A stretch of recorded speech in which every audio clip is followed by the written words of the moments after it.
Ration card పేదవాడి ఆత్మగౌరవం గుర్తింపు అని తెలంగాణ సీఎం రేవంత్ రెడ్డి అన్నారు. రేషన్ కార్డు ఆకలి తీర్చే ఆయుధమని చెప్పారు. సూర్యాపేట జిల్లా తిరుమలగిరిలో నిర్వహించిన నూతన రేషన్ కార్డుల పంపిణీ కార్యక్రమంలో సీఎం పాల్గొన్నారు. నల్గొండ చరిత్రే తెలంగాణ చరిత్ర అంటే అతిశయోక్తి కాదని రేవంత్ రెడ్డి చెప్పారు. 10 ఏళ్లు అధికారంలో ఉన్న పేదలకు రేషన్ కార్డు సన్నబియ్యం ఇవ్వాలనే ఆలోచన బీఆర్ఎస్ కు ఎందుకు రాలేదని రేవంత్ రెడ్డి ప్రశ్నించారు. కొత్త రేషన్ కార్డుల పంపిణీ మిత్రులారా, ఇవాళ ఆలోచన చేయండి. 10 ఏళ్ళు వాళ్ళ చేతుల్లోనే ఉన్నది. 20 లక్షల కోట్లు చంద్రశేఖరరావు చేతికి వచ్చినాయి. 1 లక్ష కోట్లు పెట్టి కట్టిన కాళేశ్వరం ఇవాళ కూలేశ్వరం అయిపోయింది.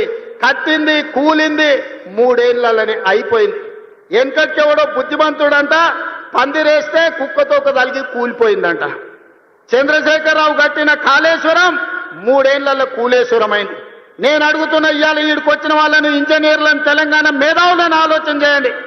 60-70 ఏళ్ల కింద మేము కట్టిన నాగార్జున సాగర్ ఎట్లుంది, మేము కట్టిన మూసీ నది ఎట్లుంది, మేము కట్టిన శ్రీశైలం ఎట్లుంది, మేము కట్టిన శ్రీరామ్ సాగర్ ఎట్లుంది, మేము కట్టిన కల్వకుర్తి ఎట్లుంది, భీమా ఎట్లుంది, నెట్టంపాడు ఎట్లుంది, కోయిల్ సాగర్ ఎట్లుంది, జూరాల ప్రాజెక్ట్ ఎట్లుంది. బీఆర్ఎస్ ప్రభుత్వ హయాంలో రేషన్ ద్వారా ఇచ్చిన దొడ్డు బియ్య 80%